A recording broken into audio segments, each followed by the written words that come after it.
If another wave rises and then drops, it might form an impulse wave. In that case, buying a long position after the drop could yield profits surpassing the previous high. As expected, a short ABC correction has appeared. We see the ABC correction forming quite briefly. Previously, the price also dropped with an ABC pattern, and then it rose with an ABC wave. Now the ABC correction seems to have completed briefly. Currently, the price is climbing. It's uncertain whether this is an impulse wave, but it appears quite similar to one. If another wave rises and then drops, it might form an impulse wave. When the drop occurs, entering a long position could allow us to profit from another new high. Let's examine the 15-minute chart. This reasoning comes from wave counting. The first wave appears to have been extended.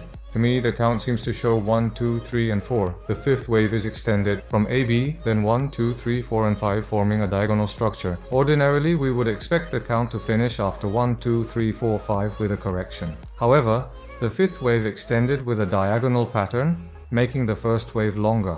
Following this, it seems we are in the third wave. The limitation is that we cannot clearly count the internal waves of this third wave. On the surface, it might look like 1, 2, 3, 4, followed by an extended fifth wave.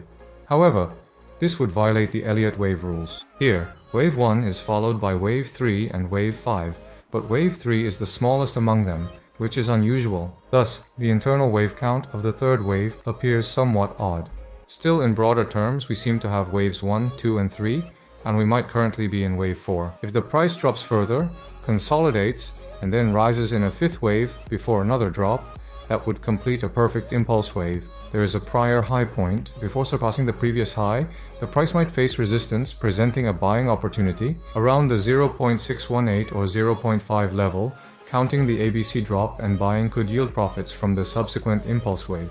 This would align with our initial expectation of an impulse wave completing through an ending diagonal after counting 1, 2, A, B, 3, 4, 5. We might see a drop to this point. This is the primary scenario. The secondary scenario considers the possibility of an extended wave. Regardless, when the impulse wave completes and a correction occurs, buying could yield significant profits. However, I personally prioritize the ending diagonal scenario. If an impulse wave with 5 clear subwaves appears, I plan to take full profits at that point.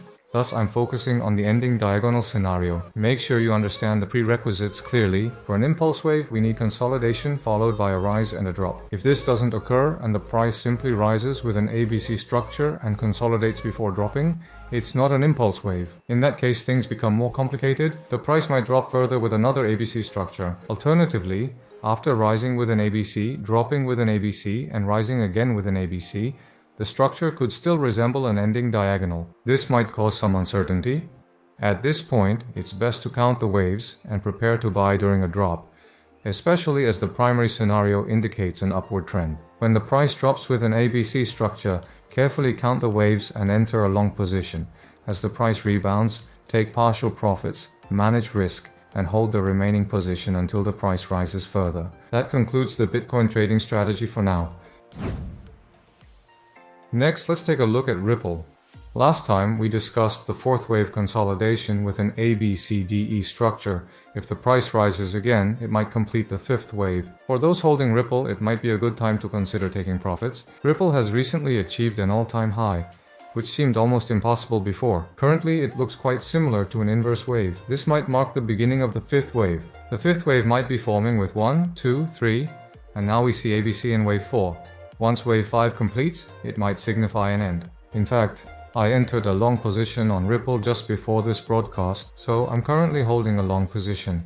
When I entered, the strategy was based on this analysis. Is this a short ABC correction? Could this be a brief ABC correction? On the 30-minute chart, the lower lows are accompanied by an RSI divergence, suggesting upward momentum.